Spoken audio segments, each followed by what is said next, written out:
World War II's most iconic American tank wasn't just one machine, it was an entire family. Over 49,000 Shermans rolled off the US production lines.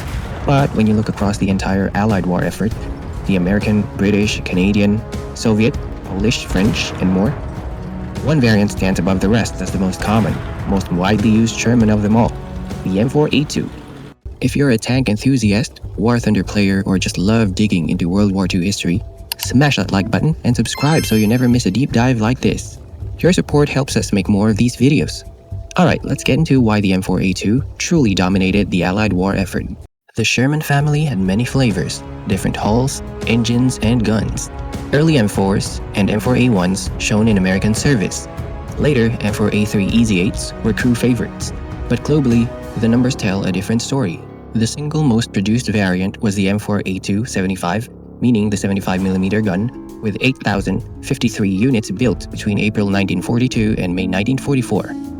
Why so many M4A2s? The secret was under the hood, the General Motors 6046. This was a powerful twin-engine assembly used in World War II M4A2 Sherman tanks and M10 tank destroyers, combining two 671 inline-six two-stroke diesel engines into a single power plant. So it produced 375 to 410 horsepower and about 1,000 foot-pound of torque.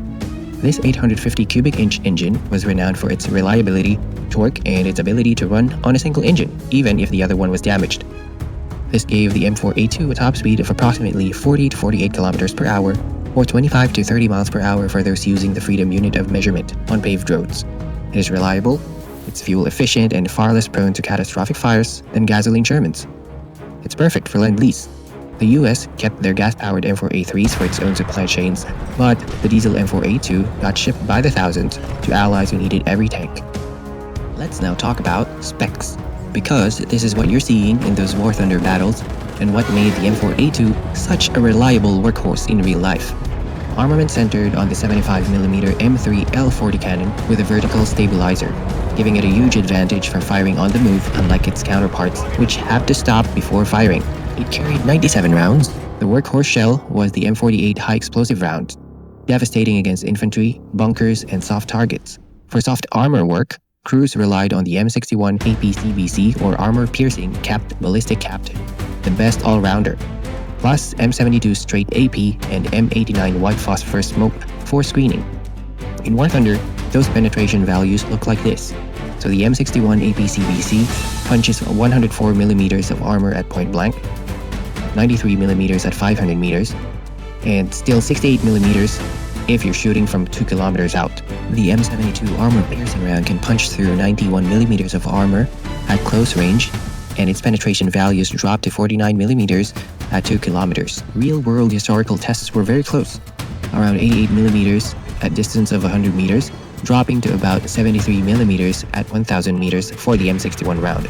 That 75mm gun was never a Tiger Slayer at long range, but it excelled at the infantry support role the Allies needed the most. But the M4A2 wasn't just about the main gun.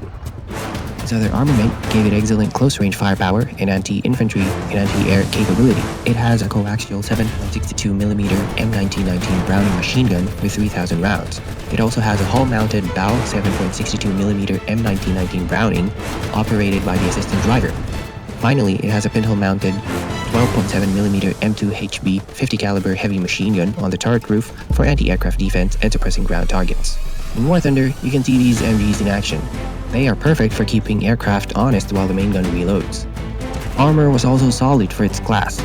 Late production welded hulls featured a 63.5mm glazed plate sloped at 47 degrees, giving it an effective thickness of over 90mm, plus 38mm sides and rear. The turret front was 76mm, sides and rear are 51mm with a thick mantlet. Applique armor plates were often added in the field for extra protection. In War Thunder, you'll notice that sloped front bounces a lot of shots at range, but the sides and lower hull are vulnerable if you expose them. 5-man crew, excellent visibility, and that diesel reliability meant it could keep fighting when other tanks were burning. That combination made the M4A2 perfect for export. To the British, it was the Sherman III. Thousands received, many upgraded to Fireflies with 17-pounder guns. The Soviet Union, on the other hand, took nearly 4,100 Shermans, almost all M4A2s. They loved the diesel match with their T-34s, so logistics was pretty easy for them. They used them from Operation Bagration all the way to Berlin. The Free French, Poles, and others got them too. M4A2 saw combat in North Africa, Italy, Normandy, the Eastern Front, even in the Pacific with the US Marines. Nuance is important. In pure US Army late war fighting, the M4A3 76 saw heavier use, but across the entire Allied coalition, the M4A2's production numbers, diesel engine, and Lend-Lease priority made it the true backbone. It wasn't the heaviest tank or the best armed, but its reliability, parts commonality, and sheer availability turned it into a war winner. So next time you spawn into a Sherman in War Thunder or watch one in a World War II documentary, remember, the M4A2 wasn't just another tank.